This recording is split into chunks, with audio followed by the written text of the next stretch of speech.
What is up, guys? Welcome back to Samdolf the Grey.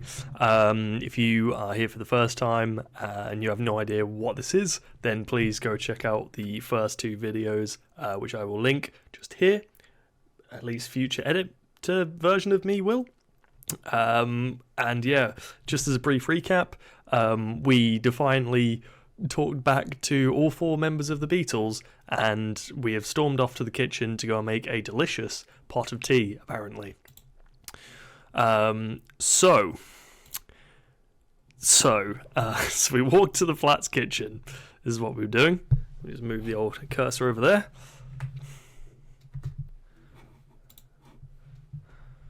You begin to root around the place trying to find the tea. You open the pantry cupboard and you found a loaf of bread and countless tins of baked beans. It's seriously a lot of beans. 1, 2, 3, 4, 5, 6, 7, 9 tins of beans. Quick maths. Sure. Spilt milk. No use crying over it. Opening the refrigerator, you saw 4 large bags of potatoes and 4 glass bottles of milk, likely bought that morning by the milkman. Sweets and biscuits were also haphazardly strewn around the room. Cool. As a British such as yourself, this selection of delectable treats makes your stomach churn. You haven't eaten all day, after all. Wait a sec. For the first time, you're out of sight of those naughty Beatles and not in a dog crate either, and your eyes drifted. There was a window in the kitchen, and it was open. You didn't have to do this anymore. You could run away. You could be free. Free of the Beatle horrors. Is that what you wanted? Oh, I don't think we should escape. I'm gonna stay put. Yeah. No, don't be silly. You turned away. Without warning, you felt a warm body cuddle you. Oh, behind you, you jumped. Paul? No. You quickly realised this wasn't the familiar stench of McCartney, nor did the body have the characteristic softness and curves. The arms were broader, a larger build. Coy, it wasn't McCartney at all! A gravelly voice purred in your ear. Oh, love. You blushed. You needed a moment to recall his name. He was the mean-looking one. But why was he embracing you in such a way? Realising his forwardness, the man courteously withdrew. You must have realised he'd been taken over by passion. You turned around to face him, now that you could. You were confused, your back pressed against the counter. He smiled a charming smile. That is the most charming of the lot, in fairness. Jim?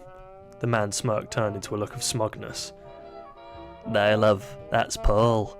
I'm the Lennon of Lennon-McCartney. Oh, there it is. There's the creepy version. Okay. When he sneered, you could see a chip between his 2 front teeth. But you can just call me Johnny, baby. I'm the leader of the group. He leant forward, resting his hand on the counter beside your hip. Pardon? Is it true you don't care for us? He narrowed his eyes, then lowered his voice to a growl.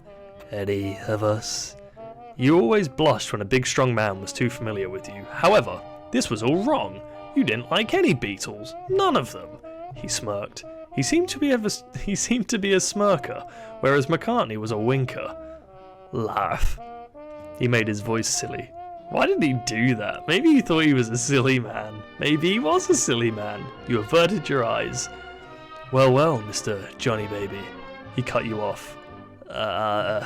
Please call me John. There's no need for honorifics.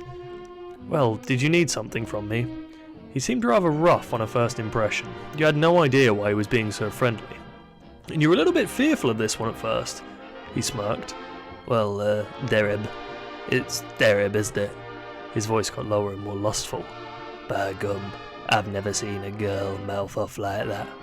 He bit his lip. Lord, I got a bit hot under the collar. He growled, and then all I could think was me bastard mate Macca having his way with you tonight. He balled up his fist and grunted. That prick. He reminded you of a bull, but an English hairless one. Oh, to hell with it. His eyes flew open. To hell with Paul. I've got to have you. And just as suddenly, without warning, he mouthed your mouth. He mouthed your mouth. Your eyes flew open, taken by surprise being grabbed like this. He was rough and stenched with the scent of northern musk. Unlike Paul, who smelled like cunt and cigarettes, his songwriting partner smelled of beer, cunt, and something distinctly himself. You let your eyes fall shut. Suddenly a shout and the sound of a door swinging open. That's all this then! McCartney was pissed, more than you'd ever seen him before. You'd seen him cheeky, you'd seen him winking, but McCartney sure was enraged now. Well, he was as snippy as he could muster. Well, Macca, let me. John waved his arm, flippant, de-escalating the situation. McCartney's eyebrows flared. You've really done it now. Did you spend Did you spend 10 quid? No, I spent 10 quid. She's my Craigslist broad. I paid for her. Get your own bloody slag. I'm not a slag, thank you, Beatles. Paul's features, which were once cute, were now contorted with fury, his rightful claim being usurped by his closest mate at that. It's not what you think, Macca. John's voice was lowered, but this time with emotion rather than lust. I don't want my own bloody slag. I want this one. I want her. A million thoughts were running through your head. No man had such as glanced at you before, and now 2 fabulous Beatles were fighting over your hand. And not just any fabulous Beatles, but the songwriting duo, Lennon-McCartney. Furthermore, you weren't like the other girls, so it was even more unlikely that this should happen. They're not just one, but both of them had the inclination to go after someone as unconventional as you. Oh, here we go, back to me being boring and dull. Unlike other girls, you didn't have blonde hair. Unlike other girls, you were able to open and even read books. When you got up in the morning, you didn't have a routine. You threw on a dress and drag. The translation's not great. Drag a comb through your hair. You must really be in the upside down. He turned to Paul, then back to you. We're in love, Paul. He grabbed your dainty hand in his large, pale, calloused one. You know, John's voice was grave. You might have paid for her, but money can't buy your love. He said the line!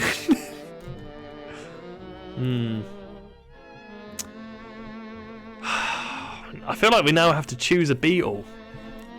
We were bought, which I don't think makes that right. And Lennon shouldn't have mouthed our mouth.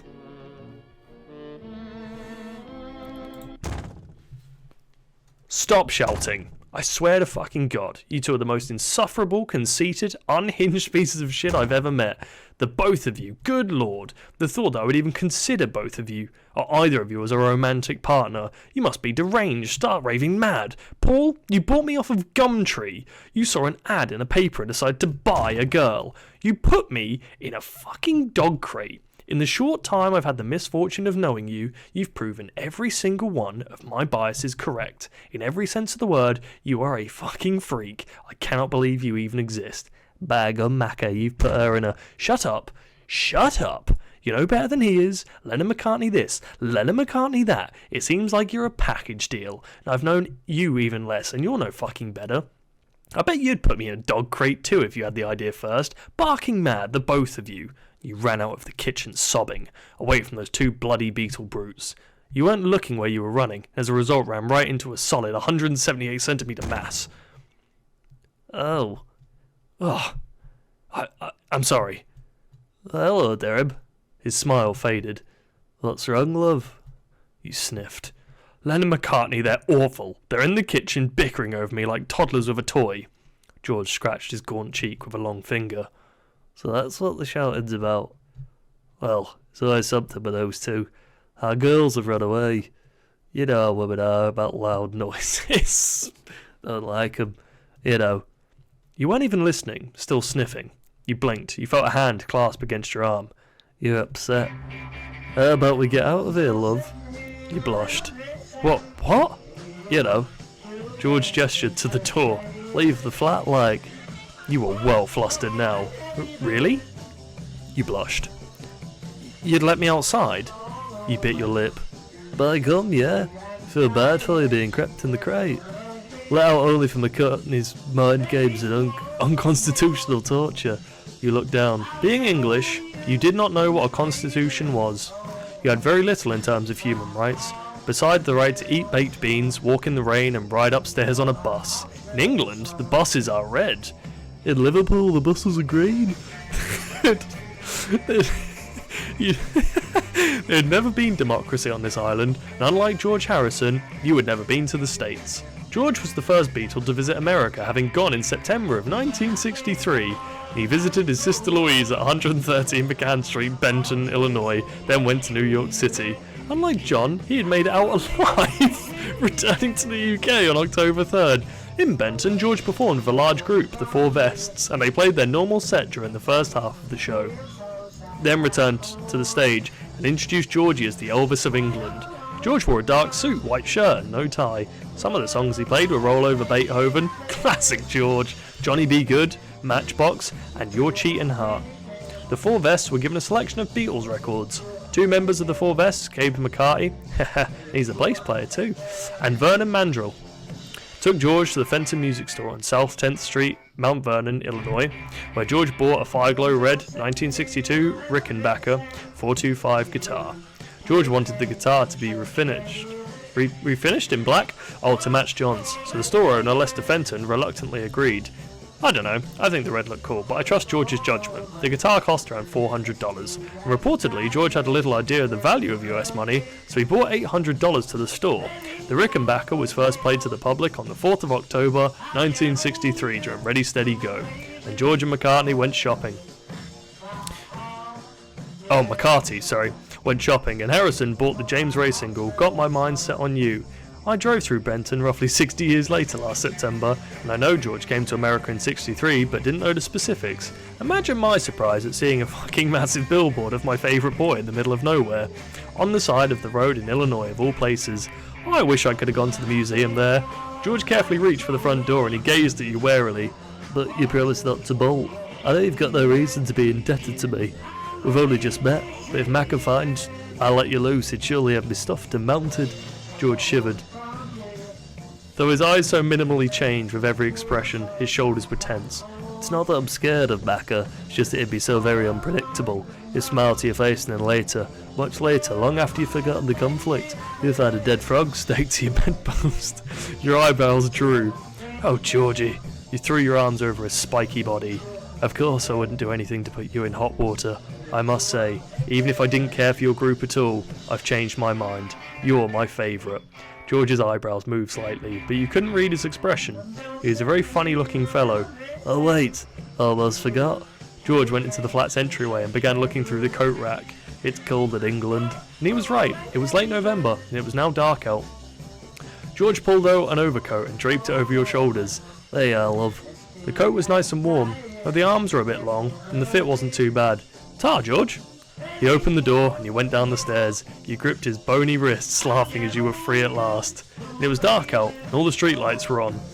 There was a chill in the air with it being nearly December. You could see your condensed breath. George smiled, his teeth formidable. Come on, love, it's Friday night in London. Let's go paint the town.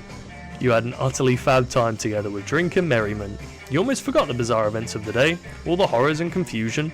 You forgot you were bought, you forgot about your mother, you forgot about Lennon McCartney and their horrid egos, the broads with their heaving breasts, all was gear. Well, we got the George ending, apparently. So weird. That was certainly something. Thank you so much for checking in on this absolute wild ride we ended up with George, which I think was a good bet. You know, he wanted to let us out of the cage, wanted to give us our rights. I feel like we got a good pick. If people have enjoyed this absolute mental journey, let me know if you want to see other episodes of trying to get the other endings. I think there's other endings. I think there is a Lennon ending and a McCartney ending. I think the only one that doesn't have an ending is Ringo. But let me know what it is that you guys want to see more of, and I will hopefully be back in the very not too distant future. I've got some cool video ideas coming up. They're going to take a little bit longer to put together. They're a little bit different to just Let's Plays and stuff. So yeah, I look forward to hopefully being able to kind of share those with you at some point soon. But until then, take care of yourselves. Please drop a sub if you haven't already, and I will see you next time. Take care.